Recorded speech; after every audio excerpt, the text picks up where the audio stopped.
Har bir oshxona va restoran uchun aynan nima kerak bo'ladi? Albatta xalidini kerak bo'ladi. Biz sizga to'g'ri keladigan xalidini ko'rsatib o'tamiz. Xalidligimiz uskuna tanlamaydi. Qattiq sut, kompot, qizig'in nima narsani qo'ysangiz, plus 0 gradusgacha ushlab bera oladi. Orqa tarafida ikkita katta eshigi bor. Oshxona egasi mahsulotni bemalol joylashtirib oladi. Old tarafdagi eshigi oldisi barchasi ochiladi. Klientlaringizga yanada qulaylik tug'diradi. Bu uskunamiz xalidli marmit bo'ladi. Salatlaringizni yog'siz sifatida muzda holatda ushlab beradi.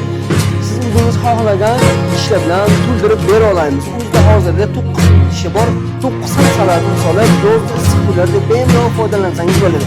Bu tarafdagi uskunamiz ovqatni issiq holatda ushlab beradi. 110 gradusda ushlab beradi. 224 ta ishlaydi. Siz o'zingiz xohlagan ish bilan to'ldirib bera olamiz. Oldi va tepa qismlarda oynalar bo'ladi. Oldi enerjika bo'ladi. 224 ta ishlaydi. Oshxonadan chiqaverishda albatta qo'shiq vilkalar kerak bo'ladi. Qo'shiq vilkalar uchun maxsus kompleksli ishi bo'ladi. Qo'shiq vilka va pichoq uchun maxsus vilkalarning ishlari bor. Biz sizga oshxona ochishingiz uchun barcha uskunalarni tayyorlab qo'ydik. Sizdan bitta oshxona ochish qoldi xolos. Biz sizni oshxonangizni 0 dan 100 gacha bemalol jihozlab bera olamiz. Sizga shunaqa uskunalar kerak bo'ladigan bo'lsa, ekrandagi nomerga murojaat qilasizlar.